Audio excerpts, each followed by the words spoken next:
Well, joining us now is Natalie, Ecanow, a research analyst at the Foundation for Defense of Democracies. Now, Iraq being part of this statement is one thing, but Egypt and Jordan, these are supposedly allies of the State of Israel, and they've said absolutely nothing about Hezbollah's near-daily rocket fire on Israel since October 8th, yet they choose to speak only when Israel begins to defend itself. So what is going on here? Well, first of all, thank you for having me. You asked what's going on here. As you mentioned, Jordan and Egypt both share a peace with Israel. However, that peace has grown cold in recent years. It never really permeated throughout Egyptian and Jordanian societies for a variety of reasons. The Egyptian government, while allowing high-level cooperation with the Israeli government, hasn't really allowed for its people to meet Israeli people in any meaningful way, and those people-to-people contacts matter.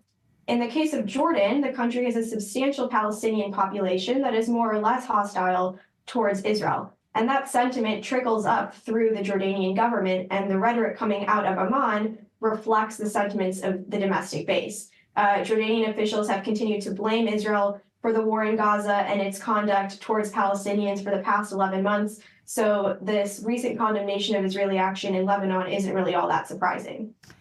Now, Jordan's King Abdullah II made some very aggressive stabs at Israel yesterday during a speech at the UN General Assembly. Here's some of what he had to say. Let's have a listen. No country in the region benefits from escalation. We have seen that clearly in the dangerous developments in Lebanon over the past few days. This has to stop. For years, the Arab world has extended a hand to Israel through the Arab Peace Initiative, offering full recognition and normalization in exchange for peace. But consecutive Israeli governments, emboldened by years of impunity, have rejected peace and chosen confrontation instead. Now, King Abdullah is clearly facing pressure, public pressure, like you mentioned, giving the mass anger in Jordan against Israel's ongoing war with Hamas. But how far is he willing to go to appease his public, and how far is Israel willing to take this? I mean, is there a chance that Israel could break ties with Jordan, or is this simply just a game of words? You know, what I think is interesting is that for all of the rhetoric that comes out of Amman, Jordan actually benefits heavily from its partnership with Israel in a variety of ways. So severing ties with Israel would really be a net loss for the Hashemite kingdom. One of the main areas where Jordan and Israel cooperate is in the water and energy sector. Israel has provided Jordan with water since the 1990s. That arrangement is part of the original peace treaty. Just last month, Jordanian and Israeli officials met in Abu Dhabi to advance a water for energy deal that also includes the Emiratis, whereby Israel is set to supply Jordan with desalinated water in exchange for solar energy from an Emirati-sponsored solar farm in Jordan.